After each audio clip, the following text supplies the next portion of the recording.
ഓം ഹരി ഓം ശ്രീ ഗുരുഭ്യോ നമ. ഹരി ഓം ശ്രീ ഗുരുവായൂരപ്പ ശരണം. പ്രിയപ്പെട്ടവരെ, 12-ാം ദശകത്തിൽ ഈ 4-ാം ശ്ലോകം മുതൽ നോക്കാം. അങ്കുഷ്ടമാത്ര വപുഃ ഉത്പതിതഃ പുരസ്താത്. അങ്കുഷ്ടമാത്ര വപുരുത്പതിതഃ പുരസ്താത് ഭൂയോത കുംഭിസദൃശഃ സമജൃംഭഥാസ്ത്വം. ഭൂയോത കുംഭി സദൃശഃ സമജൃംഭതാസ്ത്വം. അഭ്രേ തഥാവിധമുദീക്ഷ്യ ഭവന്തമുച്ചൈർ. അഭ്രേ തഥാവിധമുദീക്ഷ്യ ഭവന്തമുച്ചൈർ വിസ്മേരതാം വിധിരഗാത് സഹ സൂനുഭിഃ സ്വൈഃ. വിസ്മേരതാം വിധിരഗാത് സഹ സൂനുഭിഃ സ്വൈഃ. ഇനി എങ്ങനെയാ പദം മുറിക്കാം നോക്കാം. അങ്കുഷ്ടമാത്ര വപുഃ ഉത്പതിതഃ. രുത്പതിത എന്നുണ്ട്. അങ്കുഷ്ടമാത്ര വപുഃ ഉത്പതിതഃ പുരസ്താത് ഭൂയോത കുംഭി സദൃശഃ സമജൃംഭതാസ്ത്വം. ഭൂയോത കുംഭി സദൃശഃ സമജൃംഭതാസ്ത്വം. അഭ്രേ തഥാവിധം ഉദീക്ഷ്യ.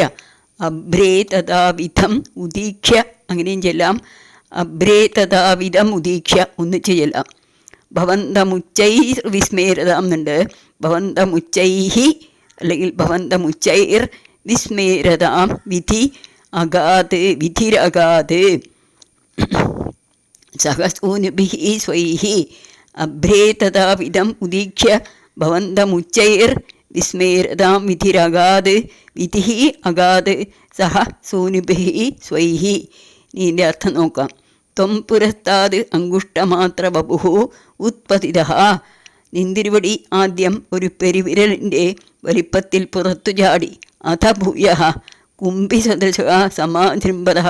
പിന്നെ ക്രമേണ ആനയുടെ വലിപ്പത്തിൽ വളർന്നു. വിധിഃ അഭ്രേ തഥാവിധം. ബ്രഹ്മാവ് ആകാശത്തിൽ അപ്രകാരം ഉന്നത ഉച്ചൈഭവന്തം വീക്ഷ്യ ശരീരനായ നിന്തിരുവടിയെ കണ്ടിട്ട് സ്വൈഃ സൂനുഭിഃ സഹ തൻ്റെ മരീച്യാദി പുത്രന്മാരോടൊപ്പം വിസ്മേരതാമഗാത് വിസ്മയത്തെ പ്രാപിച്ചു. ഭഗവാനെ അവിടുന്ന് ചെറിയൊരു പെരുവിരലിൻ്റെ വലിപ്പത്തിലുള്ള ഒരു പന്നിക്കുട്ടിയുടെ രൂപത്തിൽ അവതരിച്ചു എന്ന് 3-ാമത്തെ ശ്ലോകത്തിൽ പറഞ്ഞതിനെ ഇവിടെ 4-ാമത്തെ ശ്ലോകത്തിൽ പറയുകയാണ്. അങ്ങനെ അവതരിച്ച അങ്ങ് പിന്നെ ക്രമേണ വലിപ്പത്തിൽ അങ്ങനെ വളർന്നു. ഒരു ആനയുടെ വലിപ്പത്തിലായി. പിന്നെ ആകാശം മുട്ടെ നിൽക്കുന്ന ആ ദിവ്യമായ ശരീരത്തെ കണ്ടിട്ട് ബ്രഹ്മാവും ബ്രഹ്മാവിൻ്റെ പുത്രന്മാരും വിസ്മയത്തോടുകൂടി ആ രൂപത്തെ അങ്ങനെ നോക്കിക്കൊണ്ട് നിൽക്കുകയാണ് ചെയ്തത്. ഇനി നമുക്ക് ഒന്നിച്ച് വായിക്കാം. അങ്കുഷ്ടമാത്ര വപുഃ ഉത്പതിത പുരസ്താത്. അങ്കുഷ്ടമാത്ര വപുഃ ഉത്പതിത പുരസ്താത് ഭൂയോത കുംഭി സദൃശഃ സമജൃംഭതാസ്ത്വം. ഭൂയോത കുംഭി സദൃശഃ സമജൃംഭതാസ്ത്വം. അഭ്രേ തഥാവിധം ഉദീക്ഷ്യ ഭവന്തമുച്ചൈർ. അഭ്രേ തഥാവിധം ഉദീക്ഷ്യ ഭവന്തമുച്ചൈർ വിസ്മേരതാം വിധിർ അഗാത് സഹസൂനുഭിഃ സ്വൈഃ. വിസ്മേരതാം വിധിഃ അഗാത് സഹസൂനുഭിഃ സ്വൈഃ. ഇനി 5-ാമത്തെ ശ്ലോകം നോക്കാം. കോസാവചിന്യ മഹിമാ കിടിരുത്തിതോ മേ. കോസാവചിന്യ മഹിമാ കിടിരുത്തിതോ മേ നാസാപുടാത് കിമു ഭവേദ് അജിതസ്യ മായ. നാസാപുടാത് കിമു ഭവേദ് അജിതസ്യ മായ. ഇത്തം വിചിന്തയതി ധാതരി ശൈലമാത്രഃ. ഇത്തം വിചിന്തയതി ധാതരി ശൈലമാത്രഃ. സദ്യോ ഭവൻ കില ജഗർജിത ഘോരഘോരം. സദ്യോ ഭവൻ കില ജഗർജിത ഘോരഘോരം. ഇതിൽ അങ്ങനെ പദം മുറിക്കാനൊന്നുമില്ല. കോസാവചിന്യ മഹിമ എന്നുണ്ട്. അവിടെ മാത്രം കോസൗ അചിന്യ മഹിമ എന്ന് വായിക്കണം. കോസൗ അചിന്യ മഹിമ അങ്ങനെ വായിക്കുമ്പോൾ എളുപ്പത്തിൽ വായിക്കാൻ പറ്റും. കോസൗ അചിന്യ മഹിമ കിടിർ കിടിഃ ഉത്ഥിതോമേ. ഒന്നിച്ച് വായിക്കാം. കിടിരുത്ഥിതോമേ നാസാപുടാത് കിമു ഭവേദ് അജിതസ്യ മായ. ഭവേദ് അജിതസ്യ മായ. ഇത്തം വിചിന്തയതി ധാതരി ശൈലമാത്രഃ സദ്യോ ഭവൻ കില ജഗർജിത ഘോരഘോരം. ഇനി അർത്ഥം നോക്കാം നമുക്ക്. ഹേ മേ നാസാപുടാത് ഉത്തിത അചിന്യമഹിമാ അസൗ കിടിഹി കഹ. എൻ്റെ നാസാദ്വാരത്തിൽ നിന്നുണ്ടായ ചിന്തിക്കാൻ കഴിയാത്ത പ്രഭാവത്തോടുകൂടിയ ഈ വരാഹം ആരാണ്? ഇവിടെ കിടി എന്നാ പറഞ്ഞു. കിടി എന്ന് പറഞ്ഞാൽ വരാഹം എന്നർത്ഥം. നേരത്തെ ശ്ലോകത്തിൽ കോലം എന്ന് പറഞ്ഞു, ശിശുകോലം. ശിശുകോലം എന്ന് പറഞ്ഞാൽ ചെറിയ പന്നിക്കുട്ടി. ഇവിടെ കിടി എന്ന് പറഞ്ഞാലും പന്നി തന്നെയാണ് അർത്ഥം. അജിതസ്യമായ ഭവേത് കിമോ, വിഷ്ണുവിൻ്റെ മായയായിരിക്കുമോ? ധാതരി ഇത്തം ചിന്തയതി. ധാതരി പറഞ്ഞ ബ്രഹ്മാവ് ഇപ്രകാരം ചിന്തിച്ചു കൊണ്ടിരിക്കേ ത്വം സദ്യശൈലമാത്ര, അവിടുന്ന് പെട്ടെന്ന് ഒരു കുന്നിൻ്റെ വലിപ്പം. ഭവൻ ഘോരഘോരം ജഗർജിത കില, നിൻ്റെ വലിപ്പം കൊണ്ട് അതിഘോരമായി ഗർജിച്ചു. ഇനി ഇത് നമുക്ക് ട്യൂണിൽ ചൊല്ലി നോക്കാം. കോസൗ അചിന്യമഹിമാ കിടിരുത്തിതോ മേ, കോസൗ അചിന്യമഹിമാ കിടിരുത്തിതോ മേ, നാസാപുടാൻ കിമുപവേദ് അജിതസ്യ മായാ, നാസാപുടാൻ കിമുപവേദ് അജിതസ്യ മായാ, ഇത്തം വിചിന്തയതി ധാതരി ശൈലമാത്രഃ, ഇത്തം വിചിന്തയതി ധാതരി ശൈലമാത്രഃ, സദ്യോ ഭവൻ കില ജഗർജിത ഘോരഘോരം, സദ്യോ ഭവൻ കില ജഗർജിത ഘോരഘോരം. ഇനി 6ാമത്തെ ശ്ലോകം നോക്കാം. തം തേ നിനാദമുപകർണ്യ ഉപകർണ്യ ജനസ്തപസ്താഃ, തം തേ നിനാദമുപകർണ്യ ജനസ്തപസ്താഃ, സത്യസ്ഥിതാശ്ച മുനയോ നുനുവുർഭവന്തം, സത്യസ്ഥിതാശ്ച മുനയോ നുനുവുർഭവന്തം, തസ്തോത്രഹർഷുലമനാഃ പരിണദ്യ ഭൂയഃ, തസ്തോത്രഹർഷുലമനാഃ പരിണദ്യ ഭൂയഃ, തോയാശയം വിപുലമൂർത്തിരവാതരസ്ത്വം, തോയാശയം വിപുലമൂർത്തിർ അവാതരസ്ത്വം. ഇനി എങ്ങനെയാണ് പദം മുറിക്കുക നോക്കാം. തം തേ നിനാദം ഉപകർണ്യ, അതാണ് നിനാദം ഉപകർണ്യ എന്ന് കൊടുത്തിട്ടുള്ളത്.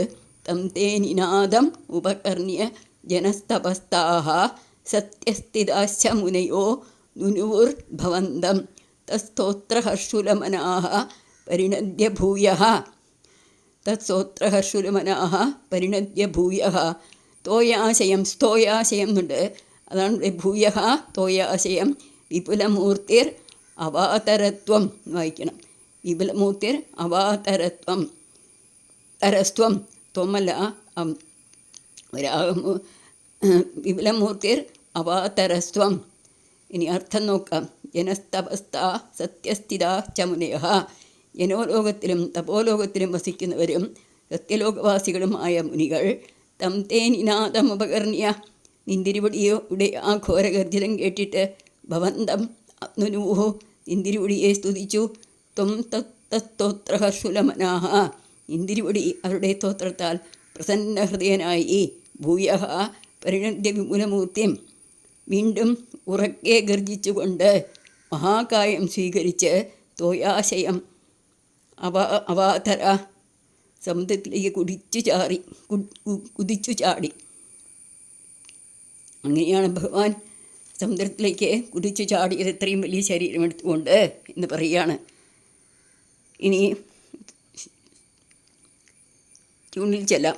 തം തേ നിനാദമുപകർണ്യ ജനസ്തപസ്താഃ, സത്യസ്ഥിതാശ്ച മുനയോ നുനുവുർഭവന്തം, തസ്തോത്രഹർഷുലമനാഃ പരിണദ്യ ഭൂയഃ, തോയാശയം വിപുലമൂർത്തിരവാതരസ്ത്വം, തം തേ നിനാദം ഉപകർണ്യ ജനസ്തപസ്താഃ, സത്യസ്ഥിതാശ്ച മുനയോ നുനുവുർഭവന്തം, തസ്തോത്രഹർഷുലമനാഃ പരിണദ്യ ഭൂയഃ, തോയാശയം വിപുലമൂർത്തിർ അവാതരസ്ത്വം, വിപുലമൂർത്തിഃ അവാതരസ്ത്വം, തോയാശയം വിപുലമൂർത്തിർ അവാതരസ്ത്വം. ഇനി 7ാമത്തെ ശ്ലോകം. ഊർധ്വപ്രസാരി പരിധൂമ്ര വിധൂധരോമാ, ഊർധ്വപ്രസാരി പരിധൂമ്ര വിധൂധരോമാ, പ്രോക്ഷിപ്തബാലധിരവാങ് മുരഖോ മുഖഘോരഘോണാഃ, പ്രോക്ഷിപ്തബാലധി അവാങ്മുഖഘോരഘോണാ, തൂർണപ്രതീർണജലദഃ പരിഘൂർണദക്ഷ്ണാ, തൂർണപ്രതീർണജലദഃ പരിഘൂർണദക്ഷ്ണാ, തോതൃൻ മുനീൻ ശിശിരയന്നപതേരിതത്വം, സ്തോത്രീൻ മുനീൻ ശിശിരയൻ അവതേരിതത്വം.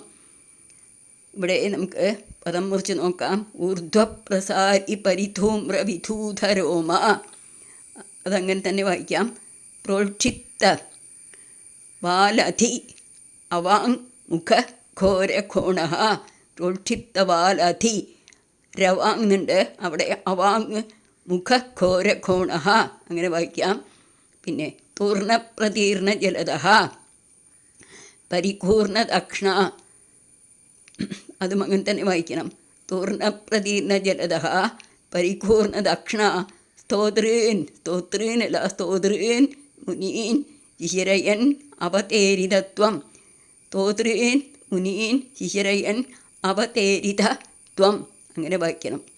ഇതിൻ്റെ അർത്ഥം നോക്കാം. ത്വം ഊർധ്വപ്രസാരി പരിധൂമ്രവിധൂധരോമ. നിന്തിരുവടി എഴുന്നേറ്റ് നിന്ന ചെമ്പിച്ച ഇളകുന്ന രോമങ്ങളോട് കൂടിയവനും, പ്രോക്ഷിപ്തമാലധി അവാങ് മുഖഘോരഘോണ ഉയർത്തിപ്പിടിച്ച വാലോട് കൂടിയവനും, താഴ്ത്തിയ ഭയങ്കര നാസികയോട് കൂടിയവനും, തൂർണപ്രതീർണ ജലധ അനായാസേന കഷ്ണമാക്കിയ മേഘങ്ങളോട് കൂടിയവനും ആയിട്ട്, പരിപൂർണ ദക്ഷിണ വട്ടം കറങ്ങുന്ന കണ്ണുകളെ കൊണ്ട്, സ്തോത്രീൻ മുനീൻ സ്തുതി ചെയ്യുന്ന മുനികളെ, ശിശിരയൻ അവതേരിത മുനികളെ ആനന്ദിപ്പിച്ചുകൊണ്ട് കീഴ്പോട്ട് ചാടി എന്നാണ് പറയുന്നത് ഭഗവാൻ. ഇനിയാണ് അത്രയും ഭഗവാൻ സമുദ്രജലത്തിലേക്ക് ചാടിയത്. ഇനി നമുക്ക് ഒന്ന് ട്യൂണിൽ ചൊല്ലി നോക്കാം. ഊർധ്വപ്രസാരി പരിധൂമ്രവിധൂധരോമ. ഊർധ്വപ്രസാരി പരിധൂമ്രവിധൂധരോമ. പ്രോക്ഷിപ്തവാലധിരവാങ് മുഖഘോരഘോണ. പ്രോക്ഷിപ്തവാലധിരവാങ് മുഖഘോരഘോണ. പ്രോക്ഷിപ്തവാലധിർ അവാങ് മുഖഘോരഘോണ. തൂർണപ്രതീർണ ജലദ പരിപൂർണ ദക്ഷിണ. തൂർണപ്രതീർണ ജലദ പരിപൂർണ ദക്ഷിണ. സ്തോത്രീൻ മുനീൻ ശിശിരയൻ അവതേരിതത്വം. സ്തോത്രീൻ മുനീൻ ശിശിരയൻ അവതേരിതത്വം.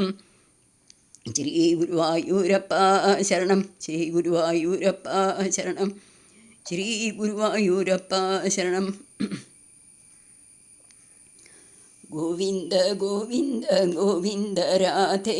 ഗോവിന്ദ ഗോവിന്ദ ഗോവിന്ദ രാധേ. ഗോപാല ഗോപാല ഗോപാല രാധേ. ഗോപാല ഗോപാല ഗോപാല രാധേ. ഗോവിന്ദ ഗോവിന്ദ ഗോവിന്ദ രാധേ. ഗോപാല ഗോപാല ഗോപാല രാധേ. ഗോപാല ഗോപാല ഗോപാല രാധേ. ഗോവിന്ദ ഗോവിന്ദ ഗോവിന്ദ രാധേ. ഗോപാല ഗോപാല ഗോപാല രാധേ. ഗോപാല ഗോപാല ഗോപാല രാധേ. ശ്രീ ഗുരുവായൂരപ്പ ശരണം. സർവം ശ്രീകൃഷ്ണാർപ്പണമസ്തു. ഹരി ഓം. ശ്രീനാരായണ ഭട്ടതിരി നമസ്തേ. ശ്രീനാരായണ ഭട്ടതിരി നമസ്തേ. സർവം ശ്രീകൃഷ്ണാർപ്പണമസ്തു. സർവം ശ്രീകൃഷ്ണാർപ്പണമസ്തു.